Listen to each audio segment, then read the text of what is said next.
Hello అండి, అందరికీ నమస్కారం. ఈరోజు మనం ముగ్గురు వ్యక్తుల గురించి మాట్లాడుకోవాలా. ఎట్టలేదన్నా కూడా ఏందంటే ఎవరెవరంటే ఫస్ట్ గుడ్డు అమర్నాథ్ అన్న కొంచెమన్నా సిగ్గుండదా నీక? ఏం మాట్లాడతావు నువ్వు ఆడవాళ్ళ గురించా? ఏం మాట్లాడతావు? మీ ఇంట్లో ఎవరు ఆడవాళ్ళు మేకప్లు వేసుకోరా? నువ్వు వేసుకోవా మేకప్పా?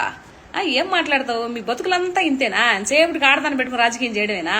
ఆడదాన్నే ఇష్టం వచ్చి ఇష్టానుసారంగా మాట్లాడి కొంచెం గౌరవించడం నేర్చుకున్నా. ఇంతకుముందు ఐటీ మంత్రిగా పనిచేసినావు కదా, ఏం చేసినావు నువ్వు? ఐటీ మంత్రిగా ఉండి మటన్ షాపులు చికెన్ షాపులు ఓపెన్ చేసినావు, అదే కదా అది నీ పరిపాలన. నువ్వు కూడా అనిత గారి గురించి మాట్లాడతావా? హోంమంత్రి అనిత గారి గురించి. ఆవిడ నీలా కాదన్నా, ఒకరి కింద మోకరు నిలితే కాళ్ళు పట్టుకుంటే అప్పుడు నీకు ముష్టిగా వేశారు. కానీ బట్ ఆవిడ అట్లా కాదు.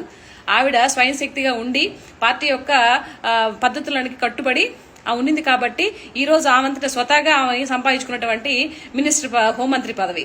నీలాగా మినిస్టర్ పదవి కోసమో లేకపోతే ఐటీ పదవి కోసమో వాళ్ళ కాళ్ళు ఇళ్ల కాళ్ళు పట్టుకునే క్యారెక్టర్ కాదు ఆవిడని కూడా నువ్వు అనే స్థాయి అనమాట. సిగ్గుండ పడలే కొంచెమన్నా? అవునులే, మనకు అవన్నీ ఉంటుంది, ఇట్టెందుకు మాట్లాడతాం? ఆడవాళ్ళని ఇష్టానుసారంగా ఎందుకు మాట్లాడతాం? మీ ఇంట్లో ఆడవాళ్ళు లేరు కదా, వాళ్ళు మేకప్ వేసుకోరు కదా, సిగ్గుండాలి మనిషి బతికితే. ఆ తర్వాత జగన్మోహన్ రెడ్డి గారు, ఈయన 2019 ముఖ్యమంత్రి అయిన తర్వాత మెగా డిఎస్సి రాగానే 20-30 వేల ఉద్యోగాలు ఇస్తారని చెప్పేసి అంటాడు. ఈ రోజు మళ్ళీ వెటకారంగా మెగా అంటే ఏంటో చంద్రబాబు నాయుడు గారు మెగా డిఎస్సి వదులుతారంటే అసలు మెగా అంటే ఏంటని మాట్లాడుతున్నారు. అవునులే, సీడ్ యాక్సెస్ రోడ్లు అంటే కూడా తెలియకుండా సీడ్ యాక్సెస్ రోడ్లు అంటే ఏంటి, ఏం పెద్దగా ఎల్పుగా ఉంటాయా అని మాట్లాడిన వ్యక్తి నువ్వెట్లా ముఖ్యమంత్రి అయినవో, నీకెట్లా ఓట్లు వేసారో నాకు అర్థం కావట్లా. ఏం చేద్దాం, గ్రహాలు అనుకూలంగా లేకపోతే పరిస్థితులు అట్లే ఉంటాయి. కాబట్టి నువ్వు మాట్లాడుతున్నావు. ఏం చేయాలి జగన్ అన్న నిన్న? ఆ తర్వాత ఇంకొక పేరుని నాని, ఆయన ఏమంటాడు తెలుసా?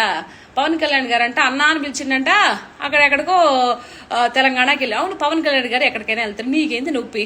నీకేందయా పేరుని నాని అన్న? తురిపళ్ళు ఒకటి వేసుకొని నీ ఇష్టానుసారంగా మాట్లాడుతావు. ఆయన ఎక్కడికైనా వెళ్తాడు, నీకెందుకు? రేపు నువ్వేది కూడా ఏమన్నా మాట్లాడిన మాటలకి ప్రత్యాతాపం పడాలి అంటే, అప్పుడు క్షమాపణ కోరుకోవాలంటే, అయ్యా చివరిగా సాగు బతుకుల్లో ఉన్నానా పవన్ కళ్యాణ్ గా, మీరు కూడా మా దగ్గర కొంచెం రాండి అంటే నీ దగ్గర కూడా వస్తాడు. కాబట్టి ఇంకెప్పుడు ఇలాంటి దిక్కుమాలిన మాటలు మాట్లాడబాక.